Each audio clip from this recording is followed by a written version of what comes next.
ያ ኦሬዲ ነክቼዋለሁ ነው። የጌታ ሰላምና ጸጋ ይብዛላችሁ የተወደዳችሁ ቅዱሳን አሜን። አሁን በዚህ ቦታ ላይ በዚህ ቪዲዮ ለማቅረብ የፈለኩበት መልእክት ስላለ ነው። አሜን። ይሄ ስፍራ እንግዲህ ከሰባቱ አብያተ ክርስቲያናት አንዱ ኤፌሶን በምትባልበት ቸርች ላይ ነው የምንገኘው። ኢዝሚር በአሁን በዛሬው አጠራር በቱርኮች ኤፌስ ነው የሚባለው። ይህ ስፍራ እንግዲህ እንደምታውቁት ትላንትና እና ዮሐንስ ሐዋርያት በነበሩ ጊዜ በጣም የእግዚአብሔር መንፈስ የወረደበት እግዚአብሔር ክብሩን የገለጠበት ቦታ ነው። ነገር ግን ቤተክርስቲያን የራሷን ዓላማ ካለመስማቱ የተነሳ ዛሬ አሁን ለምናይበት እነዚህ ድንጋዮች በሮማን ጊዜ በጣም በኃይለኛ የተገነባበት ነው።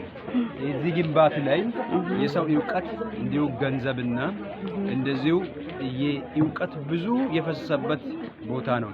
ሆኖም ግን በወንጌል ተልእኮ ላይ ዓላማ ባለመደረጉ ምክንያት ይሄ ዛሬ የምናይበት ውድቀት ያያኛል ነውና በዚህ ውስጥ ምን ለማስተላለፍ ፈልጌ ነው።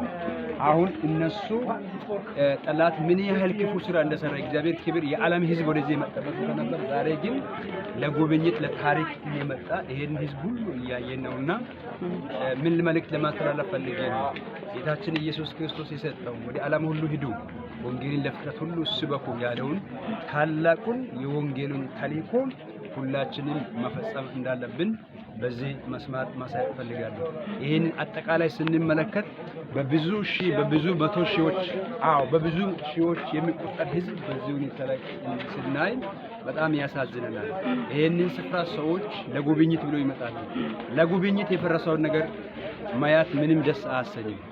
ግን ይሄ ቦታ ይነሳል በሚል አሜን ከእግዚአብሔር ራእይ ተቀብሎ በጸሎት ላይ የነበሩ በአውሮፓ አብያተ ክርስቲያናት ህብረት የጸሎት ግሩፕ ለአራት ቀናቶች በጸሎት ላይ ቆይቶ ዛሬ ደግሞ ይሄንን ስፍራ ለመጸለይ በመጸሎት እየዞርን ያለነው። አሜን። ዛሬም ማስተላለፍ የምንፈልገው ትልቁ መልእክታችን ምንድነው?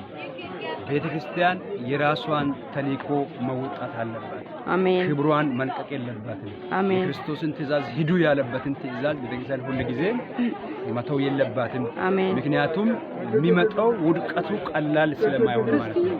ዛሬም ቤተክርስቲያን ህንጻ ላይ አይደለም ትኩረት ማድረግ ያለበት። ዋናው ትልቁ ነገር በሰው ልጆች ህይወት ውስጥ መስራት እንዳለብን በማሰብ እንሰራ።